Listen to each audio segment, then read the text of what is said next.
Hey guys, welcome to today's episode of The Corner Store. It's Gerald Cadet, and I'm happy that you guys are here. As you guys can see, I wasn't lying. We're on YouTube now. On YouTube. This is going to happen every episode. Sorry guys, I'm not, I don't have the corona. But anyways, we have a very special episode. Well, not special episode, but we have an important episode. Guys, I haven't been talking about, I talked about it a little bit. But last week we heard about the most shocking news. Well, not shocking, but it was the end of an era last week. Last week was the end of an era. What am I talking about last week? Last week, Tom Brady, TB went to TB. Tom Brady went to Tampa Bay. Tom Brady signed a 2-year contract worth about $25 million. Could get up to an excess of $30 million based on incentives. But yeah, Tom Brady's relationship with the New England Patriots is done. It's over. The New England Patriots and Tom Brady have broken up. Today, I'm not going to focus solely on Tom Brady. However, I'm going to focus on. I'm not going to focus. Wait, my bad, guys. Today, I'm not going to focus on Tom Brady and the Patriots. I'm going to say that for another day. What I'm going to focus on today is Tom Brady and his new team, Tampa Bay, TB, the Tampa Bay Buccaneers. That's the team that's what I'm gonna focus on today. Tom Brady and the Tampa Bay Buccaneers. So, is Tom Brady a good fit for Tampa Bay?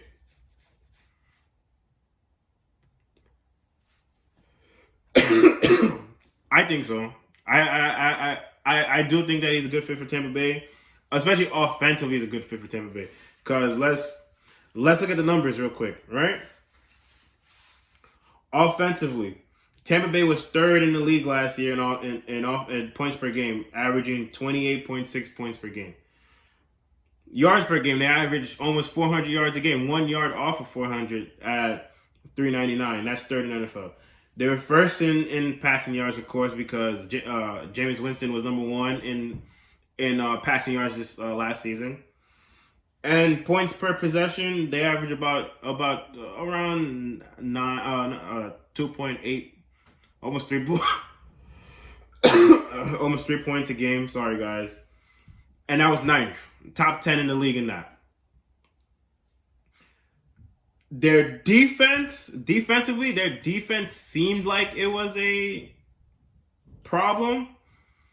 They gave up 28 points per game, which was 29th in the league, right? And gave up almost 350 yards at 344 yards per game, which was 15th. However, and here is like one of the biggest key stats. the opposing team's average start of field position was usually at the 31-yard line. Average start at the 31-yard line.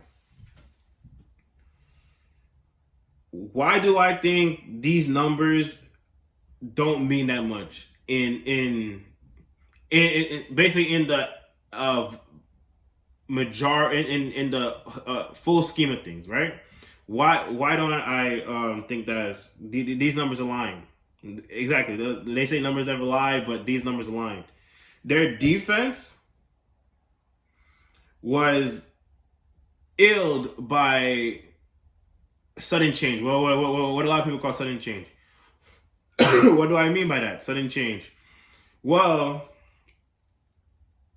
let's face the facts. Jameis Winston threw 30 interceptions last season, guys. 30 interceptions. So 30 times, well, about 30 times, because Jameis had a couple pick sixes, like his last interception of the season. He had a pick six. And interceptions, sudden changes, especially on the opponent's side of the field, it's tough on defense because even if a defense stops you 3 and out, you have a chance to get a field goal. So those numbers are skewed.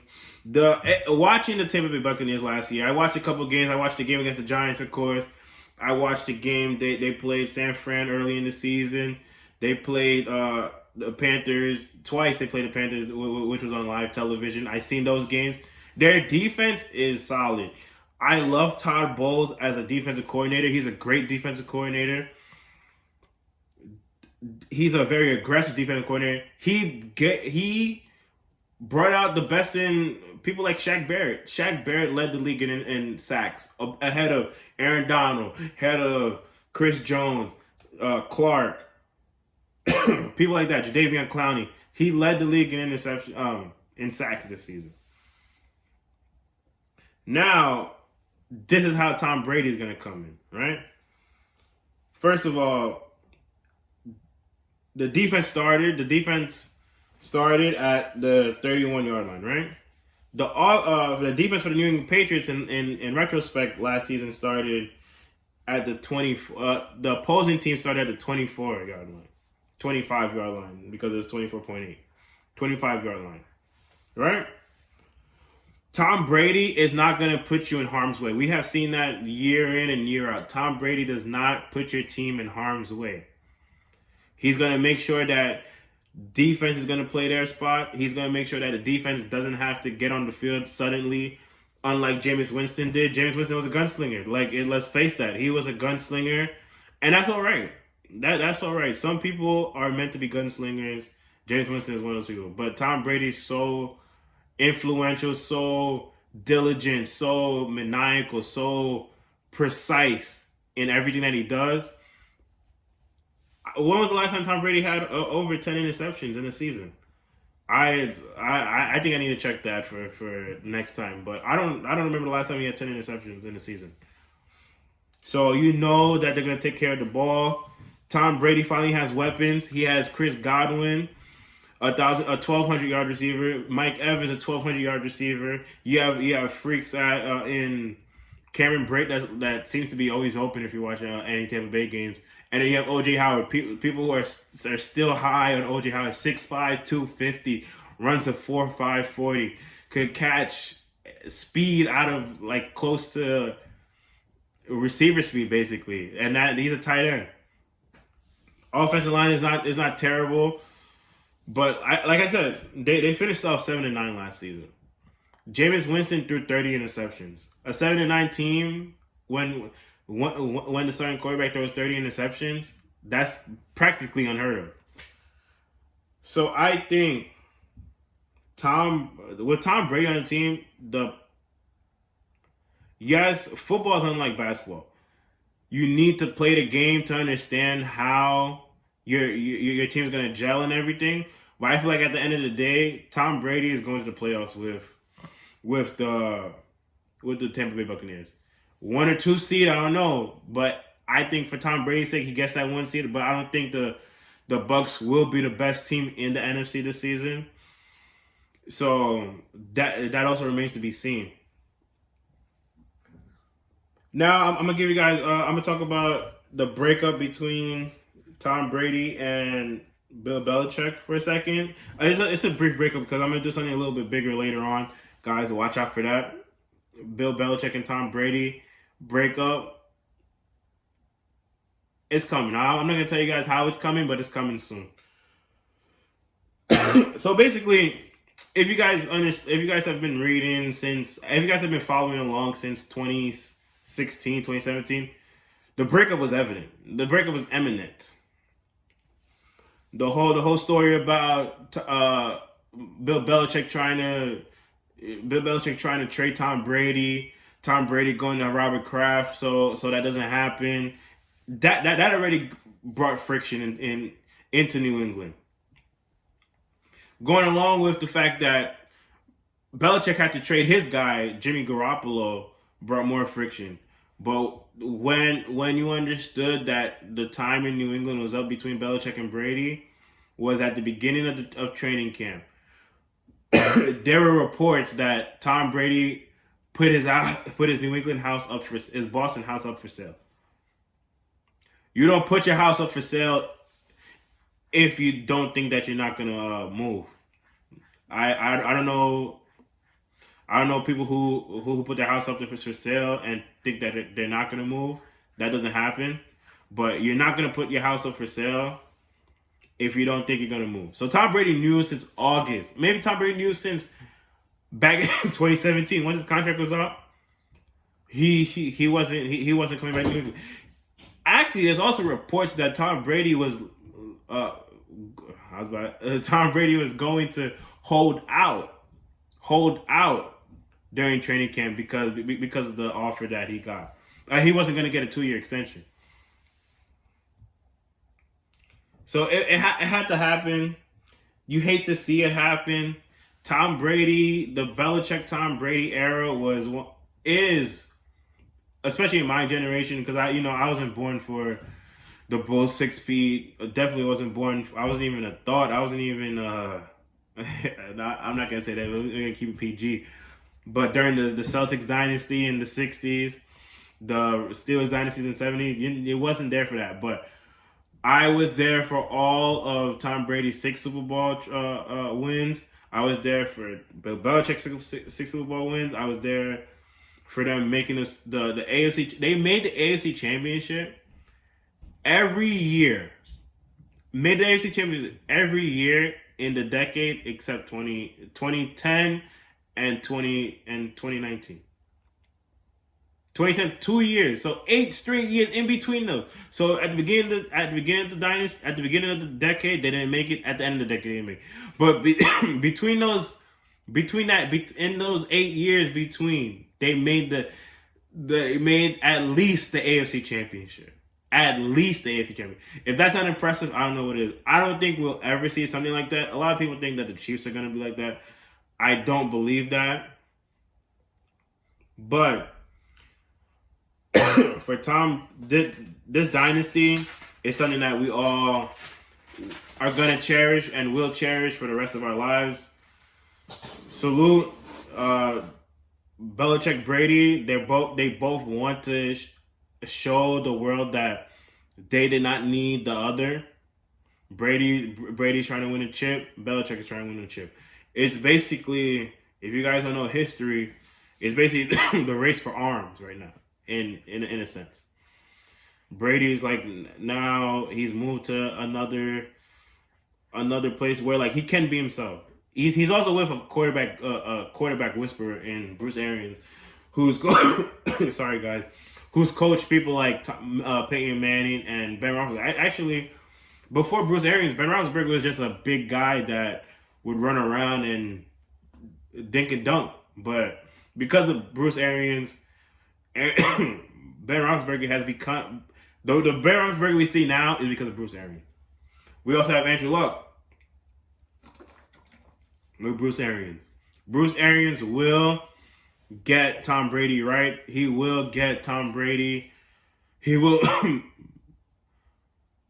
he will put Tom Brady in the best decision. Let's also talk about Carson Palmer. Everybody thought Carson Palmer's career was over once he retired from the Bengals. Sorry guys, damn. Guys, I'm not sick. I don't have the corona. But yeah, exactly. Bruce Arians is the guy for Tom Brady. Tom Brady really is. He's out of New England. It's gonna be weird seeing him in crimson red or orange, whatever color that they seem to wear next season. But it's going to be interesting. We're going to see Brady and Breeze twice. We're going to see Brady and Ryan twice. We're going to see Brady and Bridgewater, which many people don't think that's going to be an interesting matchup, but I believe that's going to be an interesting matchup. They're going to play Mahomes. Going to play Rodgers. Awesome games already locked in for this 2020 NFL season. Now I'm gonna talk about the Patriots a little bit. I'm gonna put out an AFC version of this tomorrow, but let's talk about the Patriots for a little bit. The question is, will the Patriots sacrifice their season this year for Trevor Lawrence?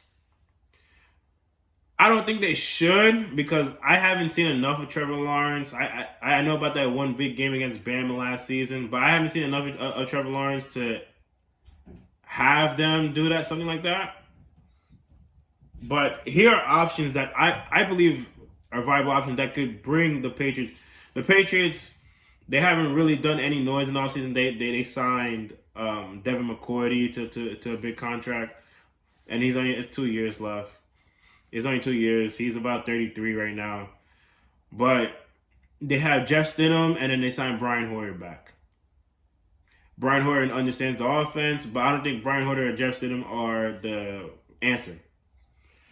So I was looking, and there's 4 choices that the Patriots have right now that could bring them back to the champ. I don't want to say the AFC Championship game, because I believe right now in the AFC it is Baltimore and the Chiefs that are in the AFC. However, the Patriots could be in the mix, because I am not going to count out Bill Belichick. Bill Belichick is the best coach practically in all the sports. I put Bill Belichick and Greg Popovich 1 and 2. 1A, 1B. Because those 2 guys are the best coaches I've ever seen in my lifetime. And they're all about team. Nobody's above the team. And I believe with having that mentality, the Patriots will be just fine.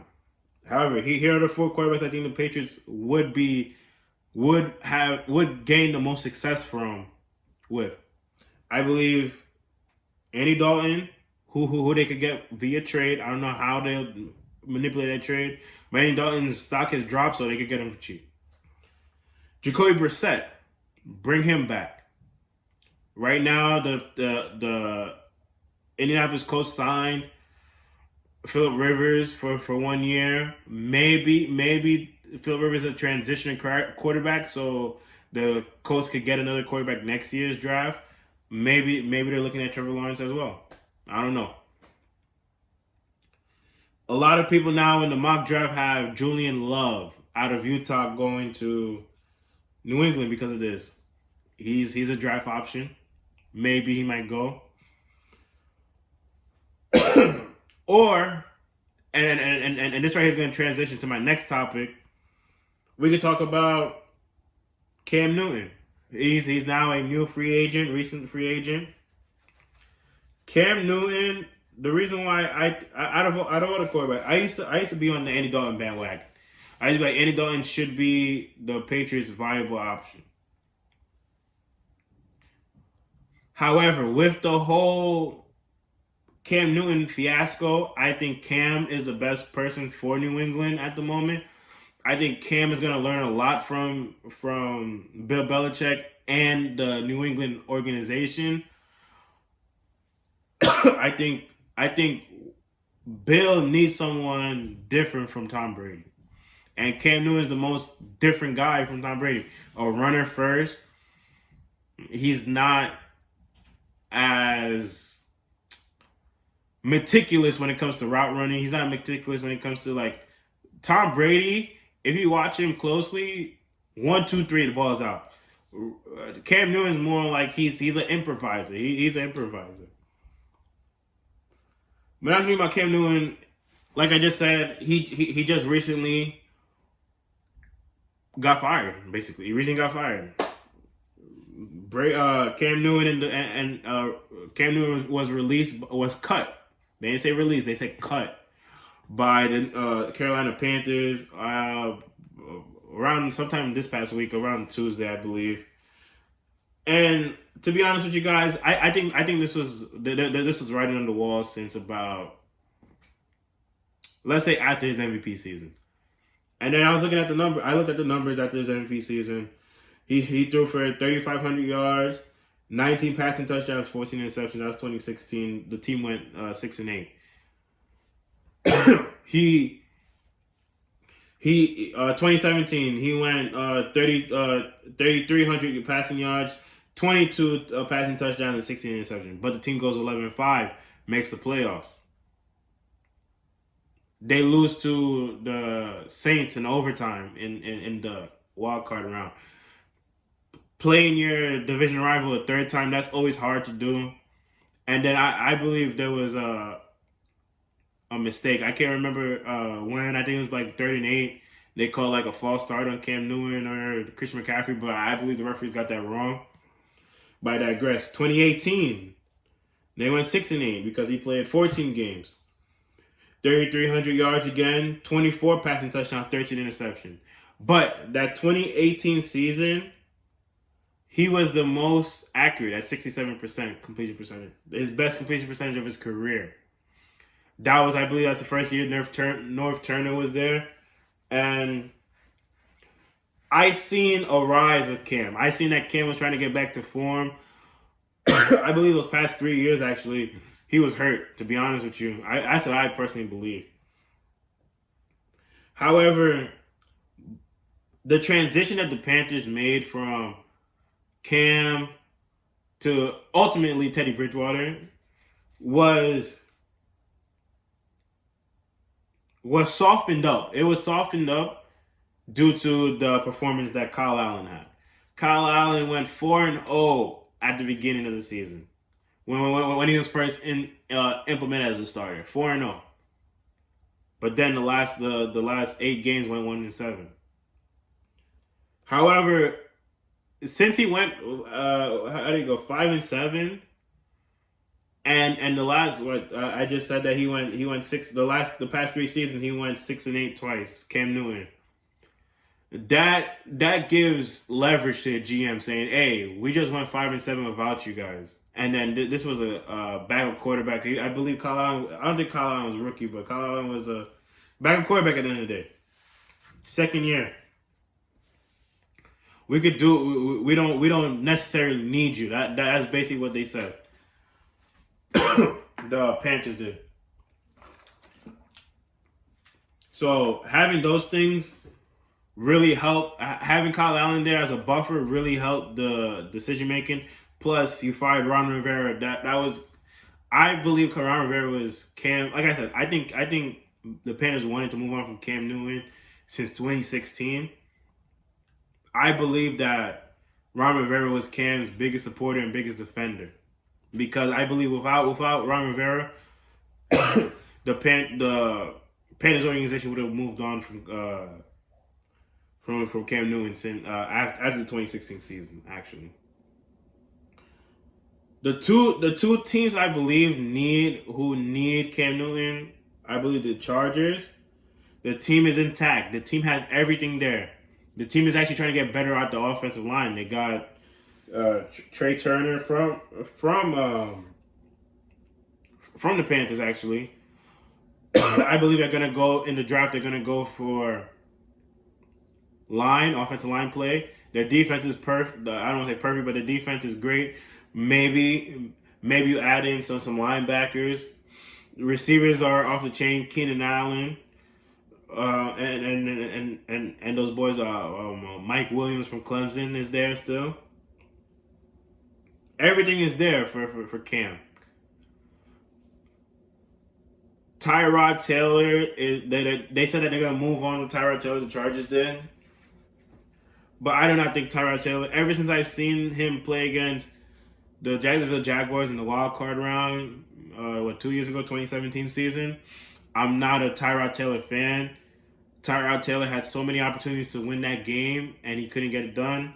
If you guys want a guy that's just average, Tyrod is there, and there's no disrespect to Tyrod Taylor, because I was a huge fan of Tyrod Taylor, especially that 2017 season, because he showed me things, but when it's crunch time, can he get it done? And what I've seen, his sample size that he's given me, no, I do not see him getting it done. And as I talked about earlier, I think the Patriots would be a viable option for Cam Newton. Why? It's because of one man. Well, you have Bill Belichick. Bill Belichick could implement him. I think Bill Belichick admires Cam Newton. Some of Cam Newton's best games are against New England, by the way. Actually, that vaunted defense that Bill Belichick has. However, before he was fired, Josh McDaniels did have some success when coaching Tim Tebow. And we've seen that Josh McDaniels, his offense is adaptable to quarterbacks. His offense is adaptable to quarterbacks. Cam is a good quarterback. I'm not gonna say he's a great quarterback. He's not the same quarterback that he was in 2015. But I think Cam, especially with the knowledge that he's learned from North Turner, he couldn't make things happen. I'm fighting. I'm not fighting, but I'm rooting for Cam. I think those two teams are the most viable option for Cam Newton: the Patriots or the Chargers. Now the Panthers. Let's talk about the Panthers real quick for a second. got a new coach in Matt Rule from Baylor. Back in, I believe it was January. Got a new quarterback in Teddy Bridgewater. The leader of their defense, the quarterback of their defense is gone, retired. Luke Kuechly. A lot of concussions Luke Kuechly had, so I don't blame him for doing that. The team now is a Christian McCaffrey team. Christian McCaffrey is the leader of that team. The team is going to go as far as Christian McCaffrey goes. You tell me 2 years ago, 3 years ago that there's going to be a team that's going to be centered around Christian McCaffrey, I'd be like, hell no. There'll never be a team centered around a white boy and he's not a quarterback. And that's just me being honest. There's never a team. I'll never see a team do that. However, the Panthers, I believe the Panthers are committed to Christian McCaffrey as the featured guy. The offense is going to run through Christian McCaffrey as Teddy Bridgewater is a great quarterback. But Teddy Bridgewater is a quarterback that needs to play confined into the system. You don't need Teddy Bridgewater to win games for you. He can, but you don't need him to, which is awesome. Just give the ball to your running back in Christian McCaffrey and have Christian McCaffrey go the distance. I believe this is a rebuilding phase for the Panthers. And then in their division now, they have the Falcons. The Falcons are projected to have 11 first rounders on offense this season. Tampa Bay, TB12. New Orleans is still going to be good. And New Orleans, actually, finally, for the first time in his career, maybe because he's old now, first time in his career, Drew Brees has two legitimate receivers. He has Michael Thomas, guys, whoever's out there and does film analysis, one of you guys do a film analysis on why Mike Thomas always is like he stays open? I know his Twitter handle is Can't Guard Me Mike 13, I think, but it's just I don't understand. Always open. He's the only receiver on the Saints. It doesn't make sense to me. Now you pair him with a speed. Well, he's older now, but he's been known as a speedster, Emmanuel Sanders. That's gonna be a deadly combination. The defense is I don't want to say it's above average. It's not great, but it's above average. So it's gonna be a dogfight in the NFC South. It's gonna be a rebuilding stage for the Panthers. I believe the Panthers would be good. They're going to surprise everybody this season. I think they're going to surprise everybody. I'm not going to put out my predictions yet. You guys are going to have to wait till July for that. I promise you guys will get that. Now, with that all being said, so let's talk about. And to be honest with you guys, I'm gonna tell you guys right now, I didn't write these notes here because when it comes to these guys, I just like speaking from the heart. Let's talk about the New York Giants, man. Made some moves. For some reason though, they made some special teams moves, which I understand because Joe Judge is he was a special teams coach. However, the Giants did not try. I don't think the Giants tried to get DeAndre Hopkins. We need a number one receiver. But this is a plea right now because I don't care about none of that stuff. I don't really care about the free agents right now. Giants. Let me take my hat off right now. Yes, guys. I need a barber. Please, guys. Corona, COVID-19. Please get out of here, man. I need to get a haircut. As you guys can see, I need to get my haircut. But I'm gonna talk. We got Daniel Jones. I like Daniel Jones. I like my boy Daniel. We got Saquon. Offensive line is okay. Offensive line is okay. We franchise tag Leonard Williams. We got we kept Corey Coleman, some core guy. I can't think of his name. Released Alec Ogletree. Giants. Please get the best man in the draft. The best person, the best player in the draft. The best player in the draft to me is Chase Young. But after Chase Young, it's Isaiah Simmons. This man plays every position in football on defense except D tackle. Giants, get Isaiah Simmons, man. He's played about 200 snaps at safety. And he's a Mike linebacker. He's in the draft. He went to the draft combine as a Mike linebacker. And he's playing safety at 220 snaps. Mike linebacker. Play corner. I haven't seen a quarterback. I haven't seen a linebacker good on the Giants since Antonio Pierce. And I still don't think Antonio Pierce was that great. For a Pro Bowl in 2007, I still don't think he was that great. Giants, get Isaiah Simmons, man. Get and in the second round, get a big receiver for Daniel Jones to throw to. Please. Sterling Shepard, I like Sterling Shepard, but Sterling Shepard is not number one. He's a slot guy. He's a slot guy. Get someone from Ohio State, man. I don't even mind KJ Hill, but it's not going to work. But we need a big receiver guy. And I'm hearing talks that they want to trade Evan Ingram. I understand Evan Ingram, he's been injury prone the past couple of years. But no, Giants, we're good where we are. Yes, we need to fix our offensive line. That's definitely number one. We always need to fix our offensive line. But to complete the defense, you guys spent 7 out of 9 picks last season on defense. You guys only got Darius Slayton and Daniel Jones last year, offensively.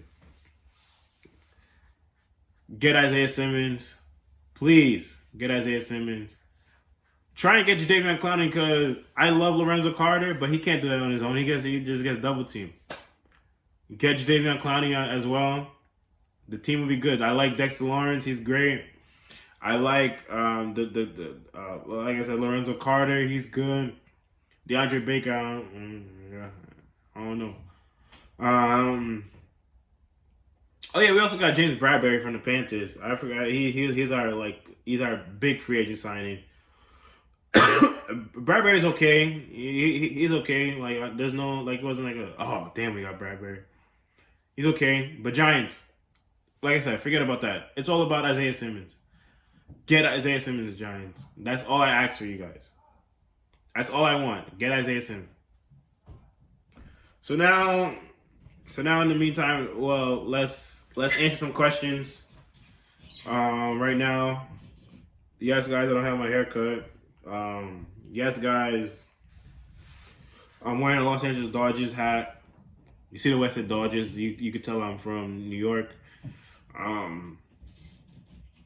So basically, I guess it's morning now. It's 12 o'clock. Well, yesterday was supposed to be opening day for baseball. I'm not a baseball guy. I'm not gonna tell you guys about ERAs, all that stuff. I'm not a baseball guy. I casually watch baseball. I play MLB the show. I know a little bit about baseball. I'm not gonna say I know the best thing about baseball. I know Justin Verlander is my favorite pitcher that I've seen. He's my favorite pitcher. That's what I gotta say. However, due to COVID-19, probably arguably what should have been the best baseball season, in terms of popularity, might go down the drain. Why do I say that? So much steam, so much hatred, I should say. So much steam, so much press came out in February about the Astros, the Houston Astros cheating in 2017. We haven't seen a scandal like this happen since the steroid era. So, and this happened directly 2 weeks, 3 weeks before spring training. Ironically, right? The first pitch that Jose Altuve gets, he gets hit by a pitch. Ironically, right? Like I said, I'm a casual baseball watcher, but I knew this season my goal was to watch at least every Astros game. Not every, but all the primetime games. Watch every primetime game against the Astros, especially when they play the Yankees. Because the Yankees still say that they got cheated, but the Yankees have been we're complaining about the Astros since 2017. So there's some validity to that. But because of COVID-19, and then now because well, everybody knows baseball is not that interesting to a lot of people, to a lot of Americans. Right now, it's football, basketball, 1 and 2, and then baseball is a distant third. Sorry, guys. Baseball is a distant third, but this season, baseball would have been able. I don't want to say top, but baseball could have bridged that gap between them and the NBA. Just because of this, there's people that don't know nothing about baseball, but they knew about the cheating scandal. They knew about the bang, bang, bang. And I know people were gonna go watch. Maybe not every baseball game. Maybe not the Dodgers right here, but people are gonna watch the Houston Astros for 2 reasons.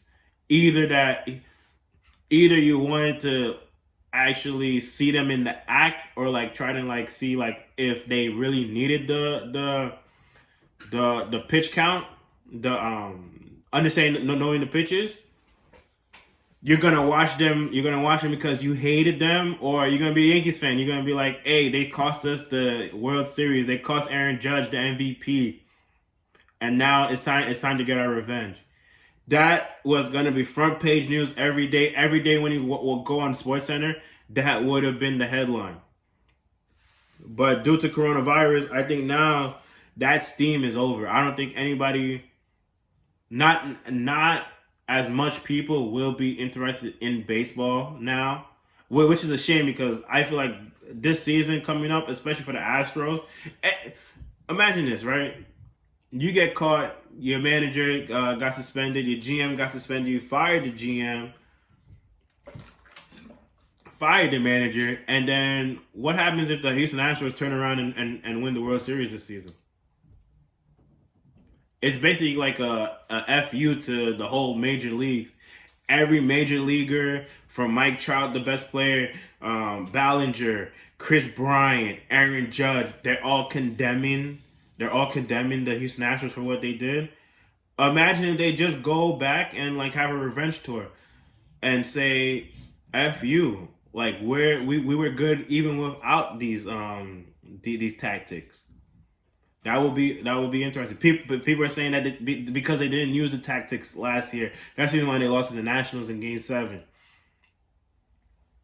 This season would have been fun to like see how teams, how opposing crowds, how the reception of their own home crowd, how would they take it? I'm just trying to start the conversation, guys. That's it, man. But hey, guys, wonderful episode today, guys. Stay locked. I'm gonna have a few more episodes coming out this week. Well, I guess in the next couple of days.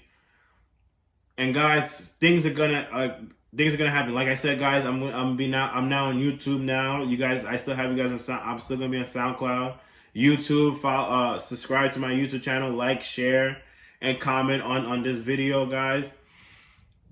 And tell me what you guys think about my topic. Like I said, I'm just trying to start the conversation. Like I think Cam Newton should be a Patriot or a Charger, and Major League Baseball, because due to coronavirus, miss a big money year opportunity, not day, big money year opportunity with this with this Houston Astros scandal. And also the Red Sox, but nobody really cares about the Red Sox because the Red Sox did win the World Series the year after. So, yeah, yeah, we'll see. But guys, this is the Corner Store. This is Gerald Cadet. We'll be back, and we got a lot of stuff coming for y'all. So watch out. Hey, I'm just trying to start the conversation, guys. I'll see you guys later.